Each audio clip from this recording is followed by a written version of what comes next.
السلام عليكم ورحمة الله وبركاته. إن الحمد لله نحمده ونستعينه ونستغفره ونعوذ بالله من شرور أنفسنا وسيئات أعمالنا. من يهده الله فلا مضل له ومن يضلل فلا هادي له. وأشهد أن لا إله إلا الله وحده لا شريك له وأشهد أن محمدا عبده ورسوله أما بعد. எல்லாம் வல்ல அல்லாஹ் ஜல்ல ஷானஹு வ தஆலாவை புகழ்ந்து இறுதி தூதர் முஹம்மது முஸ்தபா ஸல்லல்லாஹு அலைஹி வஸல்லம் அவர்கள் மீது ஸலவாத்தும் ஸலாமும் கூறிய பின்னால், அன்புக்கும் மரியாதைக்கும் உரிய இப்பாடசாலையின் அதிபர் அவர்களே, இப்பாடசாலையின் ஆசிரியைகளே, இங்கே பாடசாலையில் அக்கறை கொண்டவர்களாக இந்த நிகழ்வுக்கு வருகை தந்திருக்கக்கூடிய சகோதரர்கள் இத்ரீஸ், முசவ்விர் அவர்களே, அன்புள்ள மாணவ மாணவிகளே, அல்லாஹுடைய பேரருளால் இன்று 3ஆம் திகதி 8ஆம் மாதம் 2015ஆம் ஆண்டு திங்கட்கிழமை இந்த புலவர்மணி ஷரீஃபுத்தீன் வித்தியாலயத்திலே இஸ்லாம் சொல்லக்கூடிய போதை ஒழிப்புக்கான வழிகாட்டல்களை தெரிந்து கொள்வதற்காக வேண்டி நாம் எல்லோரும் ஒன்று சேர்ந்திருக்கின்றோம். அல்லாஹு தஆலா இந்த நிகழ்ச்சியிலிருந்து பூரணமான பயனை நம் அனைவருக்கும் தர வேண்டும் என்று முதலிலே பிரார்த்தித்துக் கொள்கின்றேன். அன்புள்ள சகோதர சகோதரிகளே, இன்றைய காலத்திலே உலகத்தில் நிறைய பிரச்சினைகளும் சவால்களும் காணப்படுகின்றன. இதிலே மிகப்பெரிய பிரச்சனை என்னவென்று கேட்டால், இளைய சமுதாயம்தான் மிகப்பெரிய பிரச்சனையாக இன்று இருக்கிறார்கள். ஏன் இளைய சமுதாயத்தினர் பிரச்சனையாக இருக்கிறார்கள் என்றால், இவர்கள்தான் நாளை நாட்டை ஆளப்போகின்ற ஒவ்வொரு ஊர்களையும், ஒவ்வொரு நிறுவனங்களையும், பாடசாலைகளையும் நிர்வகிக்கப் போகின்ற தலைவர்களாவார்கள். இன்றைக்கு இவர்கள் 5ஆம் தரத்திலே, 10ஆம் தரத்திலே, ஏஎல் தரத்திலே என்று பல நிலைகளில் இருப்பார்கள். நாளை இவர்கள் ஒரு பல்கலைக்கழகத்தில் உபவேந்தராக, பேராசிரியராக, அங்கே ஒரு விரிவுரையாளராக, ஒரு பாடசாலையில் அதிபராக, ஆசிரியர்களாக, ஒரு குடும்பத்தின் தலைவராக, பள்ளிவாசலின் தலைவராக, நிர்வாகியாக என்று பல நிலைகளை அடையக்கூடியவர்கள். இந்த இளைய சமுதாயம் நல்ல ஒழுக்க நெறிகளோடு வளர்ந்து வரும்போதுதான் இவர்கள் தலைமை தாங்க போகின்ற நிறுவனங்களும் சிறப்பாக அமையும். எனவே இன்றைக்கு உலகம் முழுக்க, அது முஸ்லிம்களோடு சம்பந்தமான பகுதிகளாக இருக்கலாம் அல்லது முஸ்லிம் அல்லாதவர்களுடைய பகுதிகளாக இருக்கலாம், எல்லா இடங்களிலும் மாணவர் சமுதாயம், இளைய சமுதாயம் என்பது மிக அவதானமாக நோக்கப்படக்கூடிய ஒன்றாக இருந்து கொண்டிருக்கிறது. இந்த மாணவர்களை நல்ல முறையிலே வளர்த்தெடுக்க வேண்டும் என்பதற்காக உலகத்தில் நிறைய பொருளாதாரம் செலவு செய்யப்படுகிறது. பல நாடுகளில் இவர்களுக்கு இலவசமாக கல்வி, இலவசமாக சீருடைகள், இலவசமாக அவர்களுடைய கல்விக்கு தேவையான அனைத்தும், இலவசமான மருத்துவம் எல்லாமே இவர்களுக்கு இலவசமாக வழங்கப்பட்டு இவர்களை நல்ல முறையில் வளர்த்தெடுக்க வேண்டும் என்ற முயற்சிகள் நடக்கின்றன. அதிலே நம்முடைய நாடும் ஒன்றாகும்.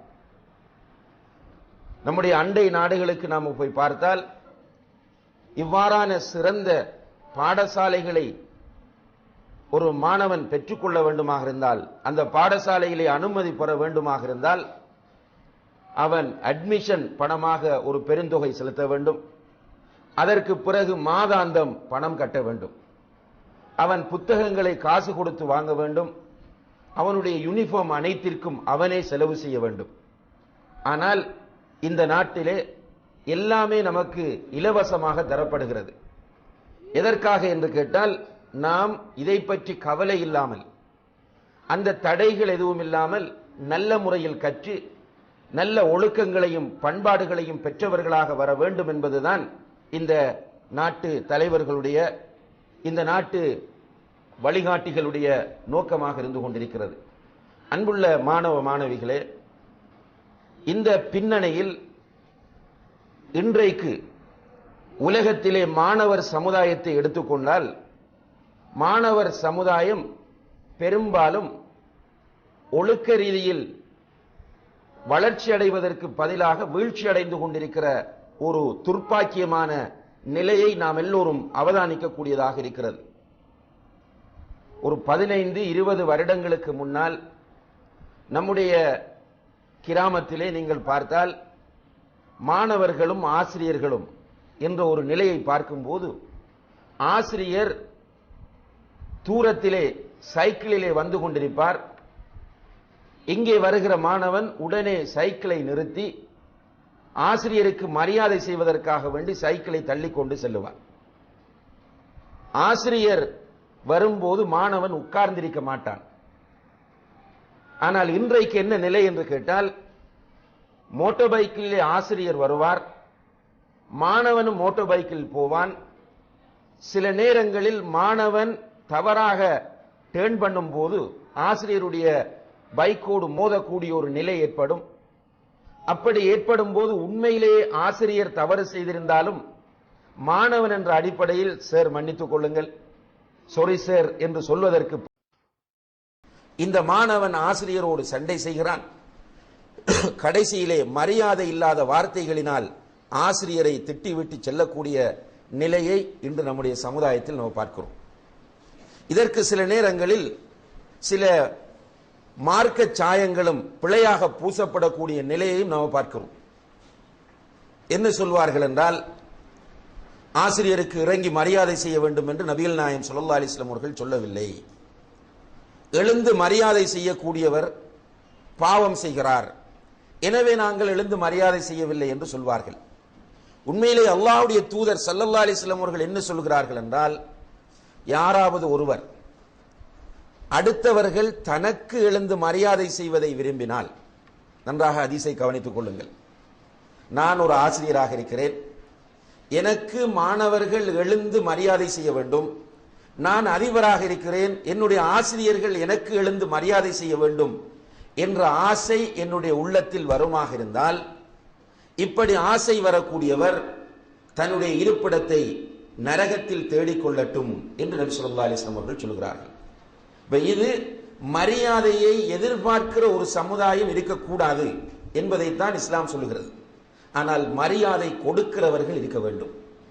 நபிகள் நாயகம் ஸல்லல்லாஹு அலைஹி வஸல்லம் அவர்கள் ஒட்டகத்திலே ஒரு பயணத்திற்காக ஏறும்போது கூட இருந்த சஹாபி கீழே இறங்கி, யா ரசூலல்லாஹ், நான் நடந்து வருகிறேன் என்று சொல்கிறார். ரசூலுல்லாஹி அலைஹி வஸல்லம் அவர்கள், இல்லை, நீ ஏறி உட்காரு என்று சொல்கிறார்கள். இங்கே இரண்டு விஷயங்களை நாம் பார்க்க வேண்டும். ரசூலுல்லாஹி அலைஹி வஸல்லம் அவர்கள் ஏறி உட்கார சொல்லுகிற ஒரு நிலை இருக்கிறது, ஆனால் அவர்களுடைய தோழர்கள் இறங்கி போக வேண்டும் என்று நினைத்த நிலை இருக்கிறது. இதை தவறாக மாணவர்களிடத்திலே போதித்து மாணவர்களுக்கு நாம் மரியாதை இல்லாத ஒரு நிலையை மார்க்கத்தின் பெயரால் உருவாக்குவது கூடாது. நன்றாக இந்த விபரத்தை புரிந்து கொள்ள வேண்டும்.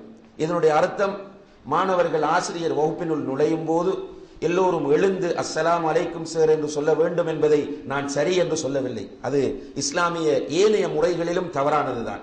ஆனால் இங்கே என்ன வந்திருக்கிறது என்று கேட்டால், மரியாதை செலுத்துதல் என்ற ஒரு பெரிய பகுதி அப்படியே மழுங்கடிக்கப்பட்டு இந்த எழுதல் உட்காருதல் மாத்திரம்தான் மார்க்கத்தின் பெயரால் வந்திருக்கிறது என்பது ஒரு ஆபத்தான நிலையாகும். அன்புள்ள மாணவ மாணவிகளே, ஆசிரியர் என்றால் மாணவர்களிடத்திலே ஒரு பெரிய மரியாதை, அன்பு இருக்கும். இன்றைக்கு அந்த நிலை மிக குறைந்து கொண்டு வருகிறது. ஆனால் அல்ஹம்துலில்லாஹ் சில மாணவர்கள் இருக்கிறார்கள், ஆசிரியர்களை நேசிக்கக்கூடிய மாணவர்கள். நான் ஜாயிரா கல்லூரியிலே படிப்பித்துக் கொண்டிருக்கும் போது ஒரு ஆசிரியர் மாணவருக்கு அடித்து விடுகிறார். ஒரு தவறு செய்த நேரத்தில் அடிக்கிறார். அடித்ததும் பெரம்பு தவறாகப்பட்டு அந்த மாணவனுடைய விரல் வெடித்து விடுகிறது, இரத்தம் மூடுகிறது. இவருக்கு கொஞ்சம் பயம், தெரியும் அந்த பிரதேசம் இருக்கக்கூடிய பெற்றோர் எந்த முறையில் வந்து நடப்பார்கள் என்கிற ஒரு பயத்தில் அந்த ஆசிரியர் இந்த மாணவனுக்கு முதலுதவி சிகிச்சைகளை செய்து வீட்டுக்கு அனுப்பிவிடுகிறார்.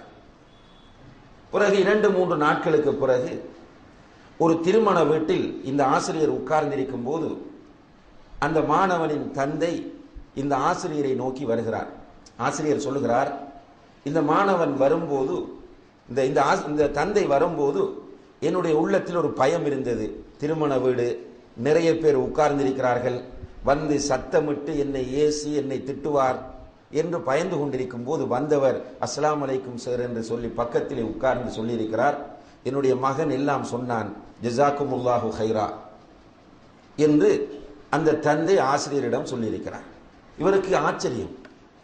அடுத்த நாள் மாணவனை அழைத்து, நீ என்ன வாப்பாட்ட போய் சொன்னா என்று கேட்ட நேரத்தில் அவன் சொல்லியிருக்கிறான், வாப்பா என்ற கை மேசைக்குள்ள அகப்பட்டு வெடிச்சிட்டு எங்களோட சேரு தான் ஃபுல்லா ஹெல்ப் பண்ணி போய் மருந்து கட்டி என்னை வீட்டுக்கு அனுப்பிவிட்டார் என்று நான் சொன்னேன். அதனால் தான் உங்களுக்கு வாப்பா வந்து இப்படி சொல்லியிருப்பார். இப்படி பிள்ளைகளும் இருக்கிறார்கள். அதே நேரத்தில் ஆசிரியர்களுக்கு எதிராக வேலை செய்கிற மாணவர்களும் இன்று நிறைய பேர் இருக்கத்தான் செய்கிறார்கள். இந்த ஒழுக்க வீழ்ச்சியின் பின்னணியில் போதைப் பொருள் பாவனை என்பதும் இன்றைக்கு மாணவர்கள் மத்தியிலே கொஞ்சம் கொஞ்சமாக வருகிறது. இதுல ஃபர்ஸ்டுக்கு இந்த குறை சிகரெட்டை பிடித்து அடிக்கிறது, அதுக்கு பிறகு கொஞ்சம் சிகரெட் அடிக்கிற பழக்கத்தை பெறுவது. அதே போன்று இன்றைக்கு சில சமூக விரோதிகள் சில அவர்களுடைய வியாபாரத்தையும் பொருளாதாரத்தையும் மாத்திரம் இலக்காக கொண்டு சில பாக்குகள், சில வெற்றிலைகள், சில போதை வஸ்துக்களுக்கு தூண்டக்கூடிய பொருட்கள், இவைகளை தங்களுடைய கடைகளில் விற்கிறார்கள். யாராவது ஒரு மாணவன் அதை கொண்டு வந்து ஏனைய மாணவர்களுக்கு அறிமுகப்படுத்தும் போது அது வேகமாக பரவி படிப்படியாக ஃபர்ஸ்டுக்கு சிகரெட் குறை, அதுக்கு பிறகு பாக்கு, அதுக்கு பிறகு அந்த மிக்சர், அதுக்கு பிறகு சில தூள்கள், இப்படி அவன் டெவலப் ஆகி கடைசியிலே கஞ்சா, அதே போன்று சாராயம் போன்ற போதை வஸ்துக்களுக்கு அவன் அடிமையாகக்கூடிய நிலை இன்று உலகம் முழுக்க வேகமாக அதிகரித்துக் கொண்டு வருகிறது. அன்புள்ள மாணவ மாணவிகளே, இந்த நிலை ஆரோக்கியமான ஒரு நிலையா? பொதுவாக போதை வஸ்துக்களை பொறுத்தவரையில் உலகத்தில் எல்லோருமே அதை தப்பாகத்தான் பார்க்கிறார்கள். போதை வஸ்துக்களை உட்கொள்ளுகிற ஒருவனை கண்ணியமாக பார்க்கிற ஒருவரை நீங்கள் உலகத்தில் காட்ட முடியாது. போதை வஸ்துக்களை அருவருப்பானதாக, அசிங்கமானதாக, மிக மோசமானதாகத்தான் உலகம் பார்க்கிறது.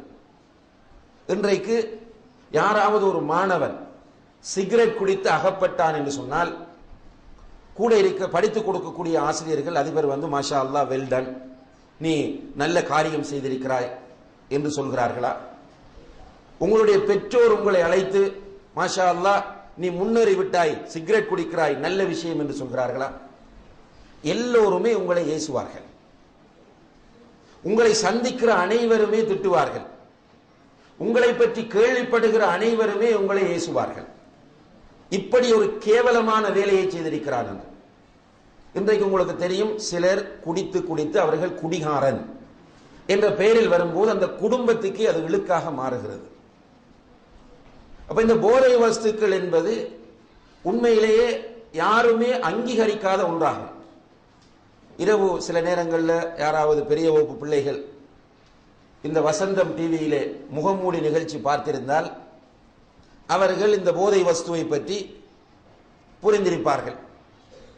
அதிலே போதை வஸ்து பாவித்து சின்ன பருவத்திலிருந்து ஒரு 12-13 வயதிலிருந்து போதை வஸ்துக்கு அடிமையாகி இந்த சீர்திருத்த, அதாவது போதை வஸ்துவிலிருந்து விடுவிப்பதற்கான சீர்திருத்த பாடசாலையில் சேர்ந்து அதிலிருந்து விடுபட்ட ஒரு சகோதரரும் இன்னும் ஒரு போதை வஸ்துக்கு அடிமையான ஒரு பெரியவரும் அதிலிருந்து விடுபட்ட நிலையில் இதற்கு நாங்கள் எப்படி பழக்கப்பட்டோம், எப்படி அதிலிருந்து விடுபட்டோம் என்பதை சொல்லும் போது இரண்டு பேரும் என்ன சொன்னார்கள் என்றால், ஃபர்ஸ்டுக்கு எங்களுக்கு போதை வஸ்துக்களை பயன்படுத்தும் போது கடுமையாக வாந்தி வரும், அவ்வளவு அருவருப்பானது, மிக மோசமானது. ஆனால் காலப்போக்கில் உடல் அதற்கு பழக்கப்படுகிற காரணத்தினால் அது இல்லாமல் எங்களால் இருக்க முடியாத ஒரு நிலை தோன்றுகிறது. இதனால் ஒருவர் சொன்னார், எங்களுடைய கடையை நாங்கள் மூட வேண்டிய நிலை வந்தது. எப்பவும் போய் போதை வஸ்துக்களை உட்கொள்ளுவன், கடைசியில எல்லா இருக்கிற சாமானெல்லாம் வித்து வித்து போதை வஸ்துக்களை உட்கொள்ளுவேன், கடையில வியாபாரம் பண்ண முடியவில்லை, முதலும் போகிறது, வருமானமும் இல்லை, கடைசியில கடையை மூட வேண்டி வந்தது.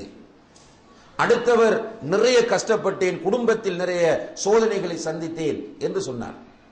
உண்மையிலே முடிவு இதுதான். இன்றைக்கு நம்ம நிறைய பேரை ஒரு சிலரை பார்க்கிறோம், குடித்த காரணத்தினால் குடும்பம் சீரழிந்து, பிள்ளைகள் சீரழிந்து, ஒழுக்கம் இல்லாமல் அசிங்கமாக அவர்கள் வாழக்கூடிய நிலையை நாம் பார்க்கிறோம். எனவே போதை வஸ்துக்களை யாருமே இந்த உலகத்தில் விரும்புவது கிடையாது. அமெரிக்கா போன்ற நாடுகளிலே புகைத்தல் இதை ஒழிப்பதற்காக வேண்டி லட்சக்கணக்கான டாலர்களை அமெரிக்க அரசாங்கம் செலவு செய்து பார்த்தது. பல லட்சம் டாலர்களை இந்த சிகரெட்டை, புகைத்தலை ஒழிப்பதற்காக வேண்டி செலவு செய்து பார்த்தது. ஆனால் வெற்றி அடையவில்லை. இன்றைக்கு நம்முடைய நாட்டு அரசாங்கம் இப்படியான ஒரு முயற்சியை செய்கிறது. அதாவது மாணவர்களுக்கு கவுன்சிலிங் செய்வது, மாணவர்களுக்கு இதனுடைய பாரதூரத்தை, இதனால் ஏற்படக்கூடிய விளைவுகளை உணர்த்துவது. இதற்கு பல வேலை திட்டங்களை அவர்கள் சொல்லி இருக்கிறார்கள். ஆசிரியர்கள் வகுப்பறைகளில் மாணவர்களுக்கு உணர்த்த வேண்டும். யாராவது இப்படி மாணவர்கள் தவறாக போகிறார்கள் என்றால் அவர்களை அழைத்து தனியே கவுன்சிலிங் செய்ய வேண்டும். பெற்றோர்களை வைத்து கவுன்சிலிங் செய்ய வேண்டும். அதே போன்று சமுதாயத்தில் இப்படியான இஸ்லாமிய அழைப்பாளர்கள், உலமாக்கள், சீர்திருத்தவாதிகளை கொண்டு வந்து கவுன்சிலிங் செய்ய வேண்டும். எப்படியோ இந்த பிள்ளைகளுடைய உள்ளங்களில் போதை வஸ்து என்பது, புகைத்தல் என்பது மிக அருவருப்பானது, அசிங்கமானது, ஒரு மனிதனும் விரும்பாத ஒரு கெட்ட காரியம். இதிலே ஈடுபடுகிற ஒருவன் அவனுடைய எதிர்காலத்தை இழக்கிறான், அவனுடைய புத்தி பாதிக்கப்படுகிறது, அவனுடைய கல்வி பாதிக்கப்படுகிறது, அவனுடைய உடல்நிலை பாதிக்கப்படுகிறது, பயங்கரமான நோய்கள் அவனை அறியாமல் அவனுடைய உள்ளத்தில் வருகிறது என்பதையெல்லாம் இந்த மாணவர்களுக்கு உணர்த்த வேண்டும் என்று இந்த அரசாங்கமும் நடவடிக்கை எடுத்திருக்கிறது. அன்புள்ள சகோதர சகோதரிகளே, போதை வஸ்து என்பது இந்த உலகத்தில் புதிய ஒரு பிரச்சனை கிடையாது. நன்றாக நீங்கள் புரிந்து கொள்ள வேண்டும். இன்றைக்கு நம்முடைய சமுதாயத்தில் மிக பயங்கரமான ஒரு பிரச்சனையாக பார்க்கப்படுகிற இந்த போதை வஸ்து 2015ஆம் ஆண்டு தோன்றிய ஒன்றா? இல்லை. அல்லது 10 வருடங்களுக்கு முன்னால் தோன்றிய ஒன்றா? 20ஆம் நூற்றாண்டில் தான் போதை வஸ்துக்கள் வந்தன என்று யாராவது சொல்ல முடியுமா? இல்லை. போதை வஸ்துக்கள் இந்த உலகத்தில் மிக நீண்ட காலமாக இருக்கிறது. குறிப்பாக நபிகள் நாயகம் ஸல்லல்லாஹு அலைஹி வஸல்லம் அவர்கள் தூதராக அனுப்பப்படுகிற அந்த சூழலில் விளையாடக்கூடிய சகோதரர்கள் அங்க அவன் 2 பேரை எழும்ப சொல்லு. அவர்தான் ரசூலுல்லாஹி அலைஹி வஸல்லம் அவர்கள் தூதராக அனுப்பப்படுகிற காலத்தில் போதைப் பொருட்கள் என்பது மிக பயங்கரமான முறையில் மக்களால் பயன்படுத்தப்பட்டுக் கொண்டிருந்தது. அந்த காலத்தில் பிரபல்யமாக இருந்த போதை வஸ்து சாராயம், மதுபானம். அந்த மதுபானத்தை நிறைய பேர் பயன்படுத்திக் கொண்டிருந்தார்கள். ஆண்கள், பெண்கள், சிறுவர்கள் எல்லோரும் பயன்படுத்திக் கொண்டார்கள். அவர்கள் அதற்கு அடிக்டாக இருந்தார்கள். அடிக்ட் என்றால் அடிமை. அந்த போதைப் பொருள் இல்லாமல் அவர்களால் இயங்க முடியாது என்கிற நிலை இருந்தது. அன்புள்ள சகோதர சகோதரிகளை, நன்றாக இதை நீங்கள் கவனித்துக் கொள்ள வேண்டும். நீங்கள் மற்றவர்களுக்கும் சொல்ல வேண்டும். நான் ஏற்கனவே ஒரு குறிப்பாக சொன்னேன், அமெரிக்கா சிகரெட்டை ஒழிப்பதற்கு பல மில்லியன் டாலர்களை செலவு செய்தும் வெற்றி அடையவில்லை என்று. அதோடு நான் சொல்லக்கூடிய விஷயத்தை நீங்கள் புரிந்து கொண்டால் அடுத்தவர்களுக்கு நீங்கள் இந்த சிறப்பான செய்தியை சொல்லலாம். ரசூலுல்லாஹி அலைஹி வஸல்லம் அவர்கள் தூதராக வருவதற்கு முன்னால் போதைப் பொருட்களுக்கு அந்த மக்களில் பெரும்பாலானவர்கள் அடிமைகள். யாராவது ஒருவர் போதைப் பொருள் பயன்படுத்தாமல் இருந்தால் அவரை குறிப்பாக இப்போது வரலாறு சொல்லுகிறது. அவரை பற்றி பேசி வரும்போது இவர் போதை வஸ்து பயன்படுத்தாமல் இருந்தார். ஏனென்றால் அந்த காலத்தில் போதை வஸ்து பயன்படுத்தாமல் இருப்பது என்பது பெரிய ஒரு காரியம். அப்படி இருந்த அந்த சூழலில் நபிகள் நாயகம் ஸல்லல்லாஹு அலைஹி வஸல்லம் அவர்கள் வந்து சுமார் 13 வருடங்கள் பிரச்சாரம் செய்கிறார்கள். எத்தனை வருடங்கள்? 13 வருடங்கள் பிரச்சாரம் செய்கிறார்கள். 13 வருடங்களும் அவர்கள் இந்த போதை வஸ்துக்களை மறைமுகமாக பேசிக் கொண்டிருந்தார்களே தவிர நேரடியாக நீங்கள் போதை வஸ்துக்களை உட்கொள்ள வேண்டாம் என்று நேரடியான தடை அவர்கள் விதிக்கவில்லை. 13 வருடங்களுக்கு பிறகு அவர்கள் மக்காவிலிருந்து எங்கே போனார்கள்? எங்க போனாங்க? மதீனாவுக்கு போனார்கள். மதீனாவிலே தான் ரசூல் ஸல்லல்லாஹு அலைஹி வஸல்லம் அவர்கள் அந்த மக்களை பார்த்து சொல்லுகிறார்கள், உங்களுக்கு மதுபானம் ஹராமாக்கப்பட்டுள்ளது. யார் அந்த மக்கள்? போதைக்கு அடிமையாக இருந்த மக்கள்.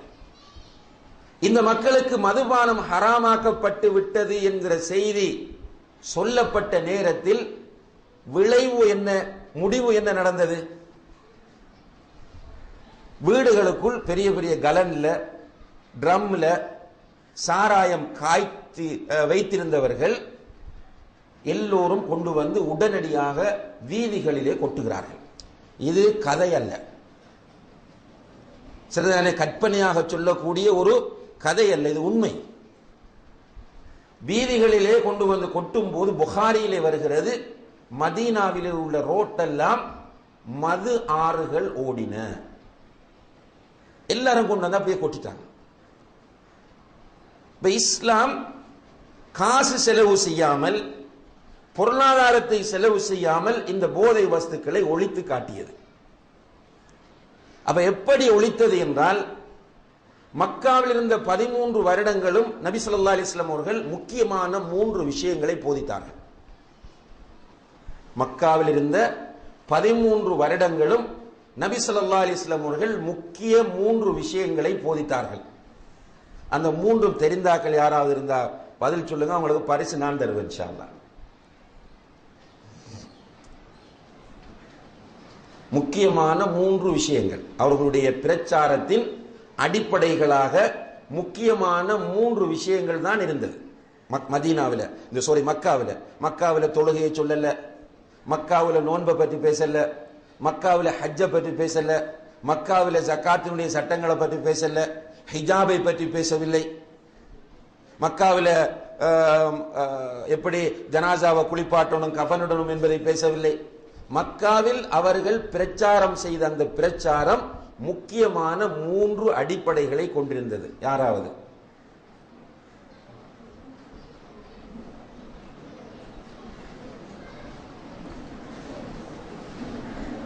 படிச்சுட்டு அந்த புக்கில் இருக்குது, அதுக்காக தான் கேட்டேன்.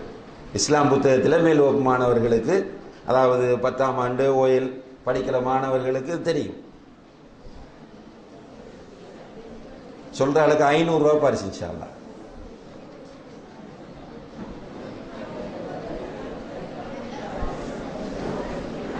சொல்லுங்க.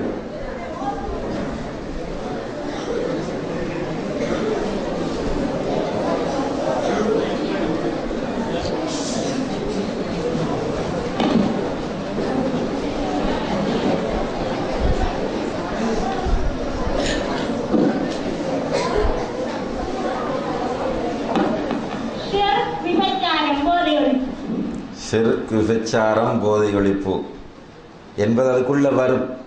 ஆனால் 3 அடிப்படைகள் முக்கியமானதாக இருந்தது.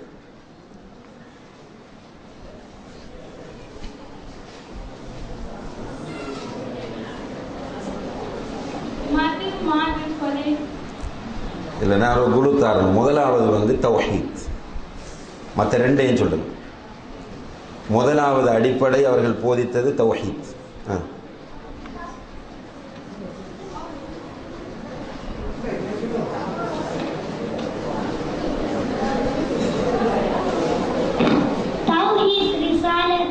மாஷா அல்லாஹ், அஹ்சன்த். உங்களோட பேர் என்ன?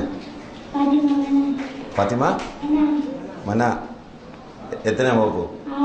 மாஷா அல்லாஹ், பாரக்கல்லாஹு ஃபீக். சில நிகழ்ச்சி நிறைவில் உங்களுக்கு பரிசு தருவாங்க. பாரக்கல்லாஹு ஃபீக். 3 முக்கியமான அடிப்படைகளை ரசூலுல்லாஹி அலைஹி வஸல்லம் அவர்கள் மக்காவில் வைத்து போதித்தார்கள். ஒன்று தௌஹீத், இரண்டாவது ரிசாலத், மூன்றாவது மஆத்.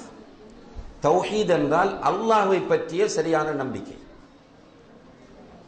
இரண்டாவது ரிசாலத் என்றால் நபிகள் நாயகம் ஸல்லல்லாஹு அலைஹி வஸல்லம் அவர்கள் யார், தூதர் என்றால் யார் என்ற விளக்கம்.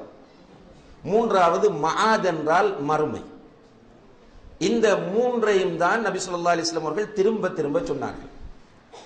இந்த மூன்றும் ஒரு மனிதனுடைய உள்ளத்தில் சரியான முறையில் பதிந்து விட்டால் அவனுடைய வாழ்க்கை தானாக மாறும். தன்னுடைய வாழ்க்கை தானாக மாறும். ரசூல் ஸல்லல்லாஹு அலைஹி வஸல்லம் அவர்கள் இந்த மூன்றையும் பதிக்கும் வரைக்கும் மதுபானத்தை பற்றி பேசவில்லை. இப்ப நமக்கு என்ன தேவைன்றால், நம்முடைய மாணவ செல்வங்களுக்கு, நம்முடைய குழந்தைகளுக்கு, நம்முடைய சமுதாயத்தில் உள்ள மக்களுக்கு நாம் இந்த மூன்றையும் உறுதியாக மக்கள் நம்பக்கூடிய முறையில் அவர்களுடைய உள்ளங்களில் பதிக்க வேண்டும். அல்லாஹ் நம்மை பார்த்து கொண்டிருக்கிறான். அல்லாஹ் பசீர். அல்லாஹுடைய திருநாமங்களில் ஒன்று அல் பசீர். அல் பசீர் என்றால் பார்த்து கொண்டிருப்பவன். அல்லாஹ் பார்த்து கொண்டிருப்பவன் என்பதை அஸ்மாஉல் ஹுஸ்னாவை பாடமாக்குவதற்காக வேண்டி நாம் சொல்வதா, அல்லது நம்முடைய நம்பிக்கையில் அது இருக்கிறதா? நம்முடைய நம்பிக்கையில் இருக்க வேண்டும். அல்லாஹ் ரப்புல் ஆலமீன். வானங்களை படைத்தது அல்லாஹ், பூமியை படைத்தது அல்லாஹ், கடல்களை படைத்தது அல்லாஹ், மலைகளை படைத்தது அல்லாஹ், மிருகங்களை படைத்தது அல்லாஹ். நம்மை படைத்தது யார்? அல்லாஹ். இந்த அல்லாஹ் 7 வானங்களுக்கு மேல் அர்ஷின் மீது உயர்ந்திருக்கிறான். அவன் அர்ஷின் மேலே உயர்ந்திருந்து அவனுடைய படைப்புகள் அனைத்தையும் அவன் பார்த்து கொண்டிருக்கிறான். அல்லாஹ்விடத்தில் ஏதாவது மறையுமா, அல்லாஹ்விடத்தில் எதையாவது மறைக்க முடியுமா என்று கேட்டால் நிச்சயமாக மறைக்க முடியாது. அல்லாஹு தஆலா இதை இன்னும் நம்முடைய உள்ளங்களில் வலுவாக்குவதற்காக வேண்டி என்ன சொல்கிறான் என்றால், நம்முடைய இடதும் வலதும் மலக்குகள் இருப்பதாக சொல்லுகிறார். நபிகள் நாயகம் ஸல்லல்லாஹு அலைஹி வஸல்லம் அவர்கள் சொல்கிறார்கள், ஒவ்வொரு மனிதனோடும் ஒரு மலக்கு சாட்டப்பட்டிருக்கிறார். அப்ப நம்ம எல்லோரோடும் மலக்குகள் இருக்கிறார்கள். அல்லாஹ்வும் பார்த்து கொண்டிருக்கிறான், பக்கத்தில் மலக்குகளும் இருக்கிறார்கள். உங்களுடைய தந்தை பார்த்து கொண்டிருக்கும் போது, தாய் பார்த்து கொண்டிருக்கும் போது, ஆசிரியர் பார்த்து கொண்டிருக்கும் போது ஏதாவது ஒரு தப்பு செய்வீர்களா? இல்ல. அல்லாஹ் பார்த்து கொண்டிருக்கும் போது தப்பு செய்கிறோம் என்றால் என்ன அர்த்தம்? உம்மா அப்பா பார்த்துட்டு இருக்கும் போது, ஆசிரியர்கள் பார்த்துட்டு இருக்கும் போது தப்பு செய்யறோம் இல்லைண்டா என்ன நம்புறோம்? என்ன நம்புறோம்? அவங்க நம்மள என்ன செய்யறாங்க? பார்த்துட்டு இருக்கிறாங்கன்னு நம்புறோம். அல்லாஹ் பார்த்துட்டு இருக்கிறான்னு சொல்றோம். ஆனா அல்லாஹ் பார்த்துட்டு இருக்கக்குள்ள செய்யறோம். அப்படித்தானே? அப்ப என்ன அர்த்தம்? அல்லாஹ் நம்மள பார்க்கல என்று நம்ம நினைக்கும்.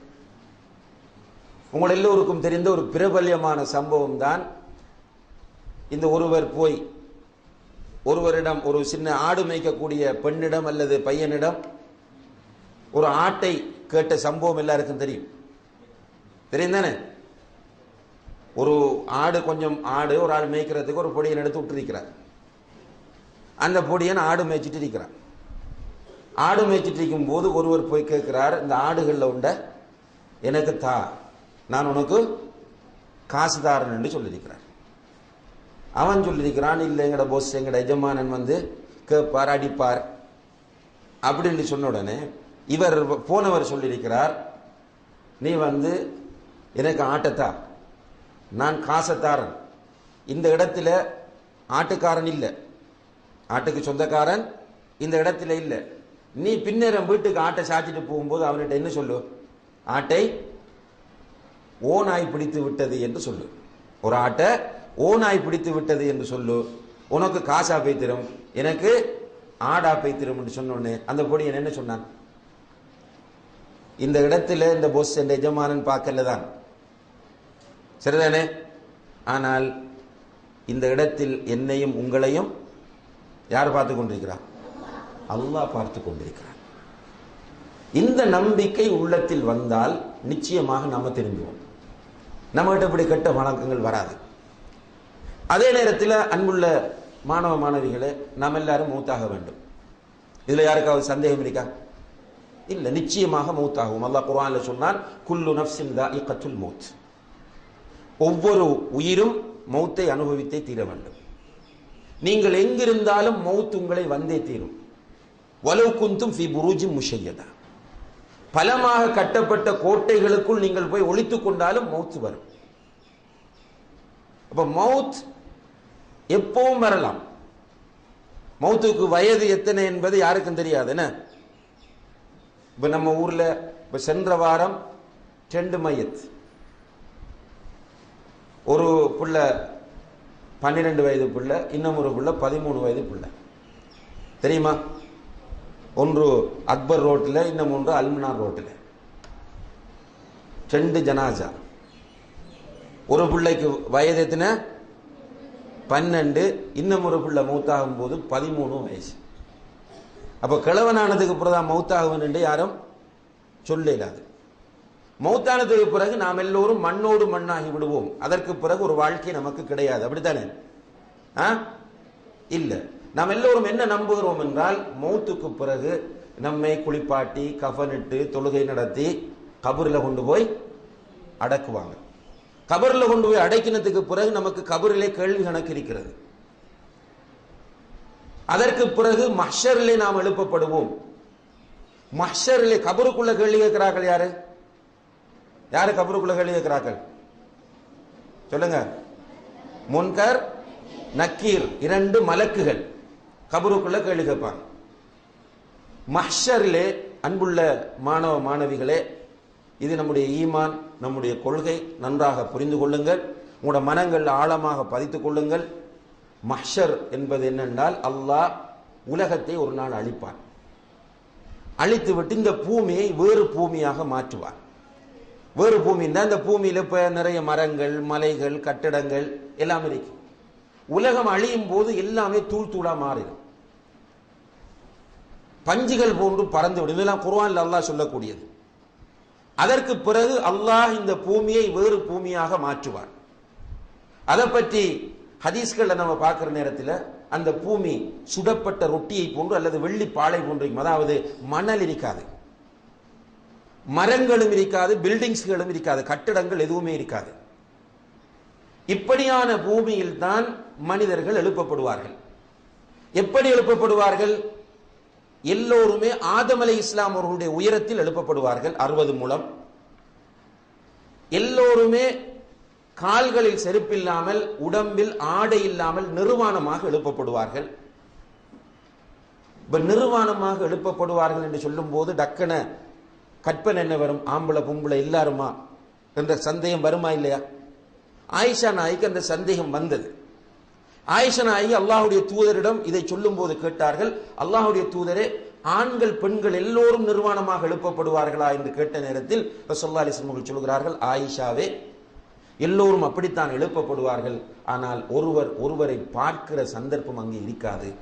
ஏனென்றால் எல்லோருடைய தலைக்கு 1 மைலுக்கு அப்பால் சூரியன் கொண்டு வரப்படும். இன்றைக்கு பூமியிலிருந்து எவ்வளவு தூரத்தில் சூரியன் இருக்கு? எத்தனையோ மில்லியன் கிலோமீட்டர்களுக்கு அப்பால் இருக்கு, அல்லது பில்லியன் கிலோமீட்டர்களுக்கு அப்பால் இருக்கு. சுமார் 9 கோடி 30 லட்சம் மைல் என்று சொல்றாங்க. சூரியன் பூமியிலிருந்து 9 கோடியே 30 லட்சம் மைல். இந்த சூரிய வெப்பத்தில் சில நேரப்படி ஹோல் இல்லாத ஸ்கூல்கள் இருக்கு, நம்ம நாட்டில் இருக்கு. அசம்பிளிகள் சில நேரங்களில் ஹோல்ல வைக்காம வாசல்ல வைப்பாங்க. காலை நேரத்தில் வெயில் அவ்வளவு சூடா இருக்காது. அந்த வெயிலில் நிற்கும் போது கொஞ்சம் யாராவது கூட பேசினால் சில சகோதரர்கள் மயங்கி விழுறதை நீங்க பாக்குறீங்களா இல்லையா? இந்த வெயிலுக்கு இந்த நிலை என்றால், சூரியன் நம்முடைய தலைக்கு 1 மைலுக்கு அப்பால் கொண்டு வந்து நிறுத்தப்பட்ட என்ன நிலைமை?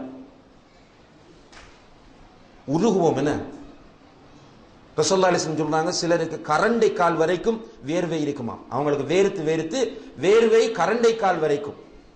இன்னும் சிலருடைய வேர்வை முழங்கால் வரைக்கும், இன்னும் சிலருடைய வேர்வை கழுத்து வரைக்கும் இருக்கும்.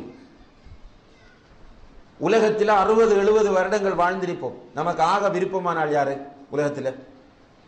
நம்மட மஹப்பத்துக்கு நேசத்திற்குரிய நம்மட குடும்பத்தில் யாரு யாரு? உம்மா. தாய் தான் ஒரு மனிதனுக்கு எப்போதுமே பிரியமானவர், அடுத்தது தந்தை. ஆனா பிள்ளை மறுமையிலே தாயை கண்டால் ஓடுவான், தாய் பிள்ளையை கண்டால் விரண்டு ஓடுவாள். யாரும் சந்தித்து பேச மாட்டார்கள், அந்த அளவுக்கு பயங்கரமாக இருக்கும். இப்படி எத்தனை வருடங்கள் அந்த வெயிலில் நிற்க வேண்டும்? மஹ்ஷர் வெயிலில் சூரியன் தலைக்கு 1 மைலுக்கு அப்பால் கொண்டு வந்து நிறுத்தப்படும் நேரத்தில் ஒரு மனிதன் எத்தனை வருடங்கள் நிற்க வேண்டும்? அந்த சேஸுக்கு பக்கத்தில் இருக்க யாராவது ஒரு ஆள் சொல்லுங்க, 4 பேர்ல ஒரு ஆள். எத்தனை வருடம்?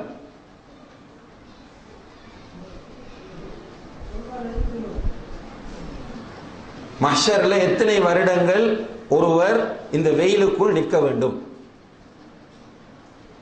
எத்தனை வருடம்? எத்தனை? 50,000 வருடங்கள். மாஷா அல்லாஹ், 50,000 வருடங்கள் ஒரு மனிதன் நிற்க வேண்டும்.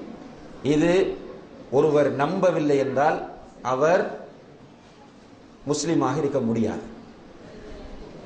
50,000 வருடங்கள் நிற்பார்கள், நிர்வாணமாக நிற்பார்கள், காலில் செருப்பில்லை, உடம்புல ஆடை இல்லை, வியர்வை பயங்கரமாக இருக்கும். நின்று நின்று பார்த்துவிட்டு மக்கள் போய் ஆதம் அலைஹிஸ்ஸலாம் அவர்களிடம் போய் சேருவார்கள். ஆதமே, நீங்கள் தான் எங்களுடைய தந்தை, அல்லாஹ்விடத்தில் போய் பேசுங்கள் என்று சொல்லும் போது ஆதம் அலைஹிஸ்ஸலாம் அவர்கள், எனக்கு முடியாது, நான் போய் பேச முடியாது, ஏனென்றால் நான் அந்த மரத்தில் இருந்து சாப்பிட்டு விட்டேன் என்று அவர் ஒதுங்கி விடுவார். அவர் நூ அலைஹிஸ்ஸலாம் அவர்களிடம் போகுமாறு சொல்ல மக்கள் நூ அலைஹிஸ்ஸலாம் அவர்களிடம் வந்து கெஞ்சுவார்கள், எங்களுக்கு ஏதாவது ஒரு முடிவு வேண்டும், இப்படி வெயிலுக்குள் காலில் செருப்பு இல்லாம உடம்புல ஆடை இல்லாம வேர்வையிலே எங்களால் நிற்க முடியவில்லை, நீங்களாவது போய் பேசுங்கள். அவரும் மறுத்து விடுவார். அவர் யாரை காட்டுவார்? இப்ராஹிம் அலைஹிஸ்ஸலாம் அவர்களை காட்டுவார். இப்ராஹிம் அலைஹிஸ்ஸலாம் கிட்ட போனால் இப்ராஹிம் அலைஹிஸ்ஸலாம் எனக்கு முடியாது என்று மூசா அலைஹிஸ்ஸலாத்தை அவர் காட்டுவார். மூசா அலைஹிஸ்ஸலாம் அவர்களிடம் மக்கள் போய் எங்களுக்காக அல்லாஹ் கிட்ட பேசுங்க என்றால் மூசா அலைஹிஸ்ஸலாம் அவர்கள், நானும் அதற்கு தகுதியானவன் அல்ல, ஈசாவிடம் போய் பாருங்கள் என்று ஈசா அலைஹிஸ்ஸலாம் அவர்களிடம் அனுப்புவார்கள். ஈசா அலைஹிஸ்ஸலாம் அவர்கள்ட்ட போய் மக்கள் சொல்லுவாங்க, ஈசாவே, உங்களை தந்தை இல்லாமல் அல்லாஹ் படைத்திருக்கிறான், சின்ன பருவத்தில் உங்களை அல்லாஹ் தொட்டிலில் வைத்து பேச வைத்திருக்கிறான், உங்களுக்கு மிகப்பெரிய அற்புதத்தை அல்லாஹ் தந்திருக்கிறான், அல்லாஹ்விடம் போய் எங்களுக்காக பேசுங்கள் என்று சொல்லும் போது ஈசா அலைஹிஸ்ஸலாம் அவர்கள் சொல்லுவார்கள், நானும் அதற்குரியவன் அல்ல, முஹம்மதிடம் செல்லுங்கள் என்று சொல்லும் போது மக்கள் முஹம்மது ஸல்லல்லாஹு அலைஹி வஸல்லம் அவர்களிடம் போய் எல்லோருமே, யா ரசூலல்லாஹ், எங்களுக்காக அல்லாஹ்விடம் கதையுங்கள், பேசுங்கள் என்று சொல்லும் போது அல்லாஹ்வுடைய தூதர் ஸல்லல்லாஹு அலைஹி வஸல்லம் அவர்கள், ஆம், நான் தான் அதற்குரியவன் என்று சொல்லி அல்லாஹ்வுடைய அர்ஷுக்கு கீழே சுஜூதில் விழுவார்கள்.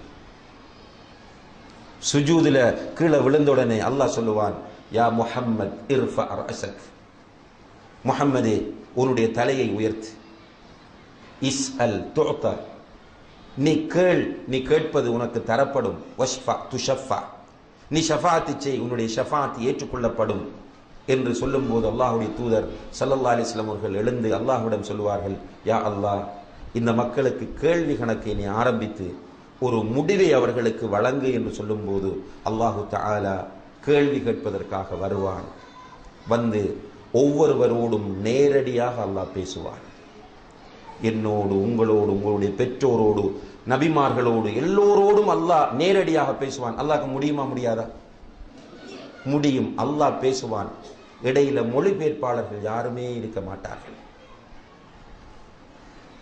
அல்லாஹ் மறுமையிலே கேள்வி கேட்பான், அவனே நேரடியாக கேள்வி கேட்பான். இதை சஹாபாக்களுடைய உள்ளங்களிலே அல்லாஹ்வுடைய தூதர் ஆழமாக பதித்து விட்டு மதீனாவுக்கு வந்து சொன்னார்கள், மதுபானம் ஹராம் என்றார்கள். வீதிகள் எல்லாம் மது ஆறாக ஓடியது. அப்ப நமக்கு சுருக்கமாக என்ன விளங்குகிறது என்று கேட்டால், அல்லாஹ்வை பற்றியும் மறுமையை பற்றியும் ஒரு மனிதன் சரியான முறையில் ஈமான் கொண்டால் அவன் இந்த போதை வஸ்துக்கள், இது போன்ற அசிங்கமான பாவங்களை அவன் செய்வதற்கு துணிய மாட்டான். அல்லாஹ் என்னை பார்த்து கொண்டிருக்கிறான், மறுமையிலே அல்லாஹ் என்னிடம் கேட்பான், அல்லாஹ்விடத்தில் நான் போய் நிற்க வேண்டும். அந்த நேரத்தில் என்னுடைய விளையாட்டு பயன் தர மாட்டாது. இப்ப யாராவது கூப்பிட்டு ஒரு தப்பு பண்ற ஒரு படி என்ன, நீ இப்படி சிகரெட் குடித்தாய், அது செய்தா, இது செய்தா கூப்பிட்டு கேட்கும்போது சும்மா கையை கட்டிட்டு நின்றுட்டு சேர் சொல்ல சொல்ல கேட்டுட்டு இருந்து வெளியே வந்து அந்த சேரையை நக்கல் அடிச்சுட்டு போவோமே, அந்த நக்கல் அங்கே சரி வராது. இப்படி ஒரு பயான ஏற்பாடு செய்யும் போது சும்மா உட்கார்ந்துட்டு இருக்கிறது, இவனுக்கு வேலை இல்லை, இவன் பேசிட்டு இருக்கான், நான் இப்படித்தான் போவன் என்று சிலர் உட்கார்ந்துட்டு இருப்பாங்க. இதெல்லாம் சரி வராது. அல்லாஹ் பேசும்போது தலை கீழே போய் கொண்டே இருக்கும். கேள்விக்கு மேல் அல்லாஹ் கேள்வியை கேட்பான். தொழுதாயா? உன்னுடைய இளமை பருவத்தை எப்படி செலவு செய்தாய்? உன்னுடைய வாலிபத்தை எப்படி செலவு செய்தாய்? உனக்கு காசு எப்படி வந்தது, எப்படி போனது? ஒவ்வொன்றாக அல்லாஹு தஆலா கேட்க கேட்க இவன் இளமை பருவத்தை அல்லாஹுக்கு பொருத்தமாக கழிக்கவில்லை, சிறு பருவத்தை அல்லாஹுக்கு விருப்பமாக கழிக்கவில்லை, இவன் போதை வஸ்துக்களுக்கு காசை செலவு செய்தான், அசிங்கமான படங்கள் பார்ப்பதற்கு காசு செலவு செய்தான், ஒன்றாக ஒன்று சேர்ந்து அசிங்கமான படங்களையும் காட்சிகளையும் பார்த்து கொண்டிருந்தான், தொழுகை நேரத்தில் தொழவில்லை, விளையாடி கொண்டே இருந்தான், பெரியவர்களுடைய புத்திகள் எதையுமே இவன் கேட்கவில்லை, எதற்குமே முக்கியத்துவம் கொடுக்கவில்லை. அல்லாஹ் ஒவ்வொன்றாக கேட்க கேட்க இவனுடைய தலை கீழே போகும். பயந்து போய் வியர்வையிலே நிற்கிற இவன் வலது பக்கம் திரும்பி பார்ப்பான். வலது பக்கம் அவன் தேடி அனைத்தும் குவிக்கப்பட்டிருக்கும். பயந்து போய் இடது பக்கம் பார்ப்பான். இடது பக்கமும் அவன் தேடி அனைத்தும் குவிக்கப்பட்டிருக்கும். இப்ப அல்லாஹ்வை நிமிர்ந்து பார்ப்போம் என்று நிமிர்ந்து பார்ப்பான். அல்லாஹ் தெரிய மாட்டான். முன்னால் மாயரா தில்கா வஜ்ஹிஹி இல்ல நார், அவனுக்கு முன்னால் நரகம் இறைந்து கொண்டு கொதித்துக் கொண்டிருக்கும். நரகத்தை 70,000 மூக்கணாங்கயிர்களோடு, நரகத்திற்கு 70,000 மூக்கணாங்கயிறுகள், அந்த 70,000 மூக்கணாங்கயிறுகளிலும் ஒவ்வொரு கயிற்றிலும் 70,000 மலக்குகள் நின்று அந்த நரகத்தை இழுத்துக் கொண்டு வருவார்கள். நரகம் கொழுந்து விட்டு எரிந்து கொண்டிருக்கும். தனி நெருப்பு. நபிகள் நாயகம் ஸல்லல்லாஹு அலைஹி வஸல்லம் அவர்கள் சொல்லுகிறார்கள், இந்த நரக நெருப்பு இருக்கிறது, இந்த நரக நெருப்பு எப்படிப்பட்டது என்றால், நீங்கள் வீடுகளிலே பயன்படுத்துகிற நெருப்பு நரக நெருப்பின் 70 பங்கு என்று சொன்னார்கள். வீட்டிலே நீங்கள் பார்க்கிற, உங்களுடைய வீட்டிலே நீங்கள் பயன்படுத்துகிற இந்த நெருப்பு நரக நெருப்பின் 70 பகுதி என்று சொன்னார்கள். அப்படி என்றால் நரக நெருப்பு எப்படி இருக்கும்? அந்த நரகத்தில் ஒரு மனிதனுக்கு ஆக குறைந்த தண்டனையாக என்ன தண்டனை வழங்கப்படும் என்றால், நெருப்பாலான ஒரு செருப்பு அணிவிக்கப்படும். அதை அணிந்தால் அவனுடைய மூளை கொதிக்கும் என்று அல்லாஹ்வுடைய தூதர் ஸல்லல்லாஹு அலைஹி வஸல்லம் அவர்கள் சொல்லுகிறார்கள். அந்த நரகத்திலே ஒருவன் தூக்கி போடப்பட்டால் எரிவான், எரிந்து சாம்பலாகி விட மாட்டான். எரிந்து கொண்டிருக்கும் போது அவனுடைய தோள்கள் எல்லாம் கருகிவிட்டால் பத்தல்நாஹும் ஜுலூதன் கைரஹா, வேறு தோலை அவனுக்கு கொடுத்து திரும்ப தண்டனையை கொடுப்போம். நெருப்பிலே பத்திக் கொண்டிருக்கிற இவன் தண்ணீர் தாகத்தினால் தண்ணீர் தண்ணீர் என்று கத்துவான். அந்த நேரத்தில் மலக்குகள் கடுமையாக சூடாக்கப்பட்ட தண்ணீரை அவனிடத்திலே கொண்டு போய் கொடுப்பார்கள்.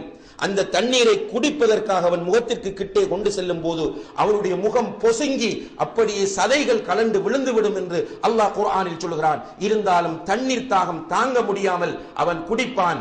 குடித்தால் அவனுடைய குடல் எல்லாம் பிஞ்சு போய் பின்துவாரத்தினால் வெளியே வரும் என்று அல்லாஹ் குர்ஆனில் சொல்கிறான். இப்படியான பயங்கரமான நரகத்தை இவன் பார்த்துவிட்டு சொல்லுவான், யா லைதனி கத்தம்து லிஹயாதி. இந்த உண்மையான வாழ்க்கைக்காக இந்த 50, 60, 70 வருடம் வாழ்ந்த உலகத்தில் நான் தேடி இருக்க கூடாதா? நான் அல்லாஹ்வுக்கும் அல்லாஹ்வுடைய தூதருக்கும் கட்டுப்பட்டிருக்க கூடாதா? இந்த உலமாக்கள், ஆசிரியர்கள், பெற்றோர்கள் சொன்ன இந்த ஆலோசனைகளை நான் எடுத்து நடந்திருக்க கூடாதா என்று அந்த நேரத்தில் கை செய்தப்படுவான். ஆனால் ஃபஅன்னா லஹு ذிக்ரா, இந்த படிப்பினை அவனுக்கு என்ன பயனை தரப்போகிறது என்று அல்லாஹ் குர்ஆனில் கேட்கிறான். எனவே அன்புள்ள சகோதர சகோதரிகளே, இங்கே இருக்கிற மாணவ மாணவிகளை பொறுத்தவரையில் நான் நினைக்கிறேன், இந்த உலகத்தில் இருக்கிற இந்த போதைப் பொருள் என்கிற இந்த பிரச்சனை உங்களிடம் அல்லாஹ்வுடைய உதவியால் இருக்காது. அல்லாஹு தஆலா அப்படியான ஒரு நிலையை உங்களுக்கு ஆக்க வேண்டும். இயல்பாகவே போதைப் பொருட்களை வெறுக்கிற பிள்ளைகளாக நீங்கள் வளர்ந்து வர வேண்டும். இங்கே சொல்லப்பட்ட செய்தி எதற்காக என்று கேட்டால், ஒரு சில பிள்ளைகளுடைய தந்தைகள் இப்படி போதை வஸ்துக்களை பயன்படுத்தக்கூடியவர்களாக இருப்பார்கள். அவர்களுக்கு நீங்கள் இந்த செய்திகளை போய் சொல்ல வேண்டும். உண்மையாக உங்களுடைய தந்தைகளை நீங்கள் நேசிக்கக்கூடியவர்களாக இருந்தால், உங்களுடைய தந்தைகள் சிகரெட் குடித்தால், பீடி குடித்தால், கஞ்சா போன்ற போதை வஸ்துக்களை, சாராயம் போன்ற போதை வஸ்துக்களை உட்கொண்டால் அவர்களுக்கு நீங்கள் திரும்ப திரும்ப சொல்ல வேண்டும். அன்புள்ள மாணவ மாணவிகளே, நான் அதாவது என்னுடைய 11வது வயதில் மதரசாவுக்கு ஓதச் சென்றேன். இங்கே இருக்கிற எல்லாரும் நான் நினைக்கிறேன் பெரும்பாலும் 11 வயதை தாண்டியவர்கள் தான் இருப்பீர்கள் என்று. 11வது வயதில் மதரசாவுக்கு ஓதச் சென்றேன். நான் ஓதச் செல்லும் போது என்னுடைய தந்தையும் போதை பழக்கம் உள்ள ஒருவராக இருந்தார். நான் மதரசாவுக்கு ஓத போகும்போது என்னுடைய தந்தை போதை பழக்கம் உள்ள ஒருவராக இருந்தார். நான் மதரசாவுக்கு போனத்திலிருந்து தொடர்ச்சியாக என்னுடைய தந்தைக்கு இது கூடாது, இது தவறு, இப்படி செய்யாதீர்கள் என்று திரும்ப திரும்ப, அந்த நேரம் டெலிபோன் எல்லாம் கிடையாது, கடிதம் எழுதுவேன். ஊருக்கு வரும்போது கடைசியாக சொல்லிவிட்டு சென்றேன், நீங்கள் இதிலிருந்து விடுபடவில்லை என்றால் நான் இதற்கு பிறகு ஊருக்கு வரமாட்டேன் என்று சொல்லிவிட்டு சென்றேன். அல்ஹம்துலில்லாஹ், என்னுடைய முயற்சி அல்லாஹு தஆலா ஓரிரு வருடங்களிலே வெற்றியடைய செய்தான். என்னுடைய தந்தை அந்த பழக்கத்திலிருந்து முழுக்க விடுபட்டு பள்ளிவாசல் தலைவராக கடைசி வரைக்கும், அவர் முடியாமல் போகும் வரைக்கும் ஒரு பள்ளிவாசல் தலைவராக இருக்கக்கூடிய நிலையில் அவரை நாம் பார்க்கக்கூடியதாக இருந்தது என்ற செய்தியை உங்களுக்கு எதற்காக சொல்லுகிறேன் என்றால், உங்களால் முடியும். பெரிய பிள்ளையாகித்தான் நீங்கள் தந்தையை திருத்த வேண்டும் என்பதல்ல, சின்ன வயதிலும் நீங்கள் திருத்தலாம். நீங்கள் நல்லெண்ணம் வைத்தால் அல்லாஹ் உங்களுக்கு உதவி செய்வான். இன்ஷா அல்லாஹ். எல்லாரும் அப்படி முயற்சி செய்யலாம் தானே? இன்ஷா அல்லாஹ் நல்ல முயற்சிகளை செய்யுங்கள். உங்களுடைய வாழ்க்கையில் நல்ல மாற்றங்களை ஏற்படுத்துங்கள். எதிர்காலத்தில் நல்ல திறமையான, சமூகத்துக்கு பயன் தரக்கூடிய நல்ல தலைவர்களாக, கல்விமான்களாக, புத்திஜீவிகளாக நீங்கள் வர வேண்டும். அல்லாஹு தஆலா உங்களை சாலிஹான நல்ல மனிதர்களாக ஆக்க வேண்டும் என்றும், உங்களுக்கு நல்ல கல்வி அல்லாஹு தஆலா தர வேண்டும் என்றும் பிரார்த்தித்து விடைபெறுகிறேன். வ ஆகிரு தஅவானா அனில் ஹம்துலில்லாஹி ரப்பில் ஆலமீன். வஸ்ஸலாமு அலைக்கும் வரஹ்மத்துல்லாஹி வபரகாத்துஹு.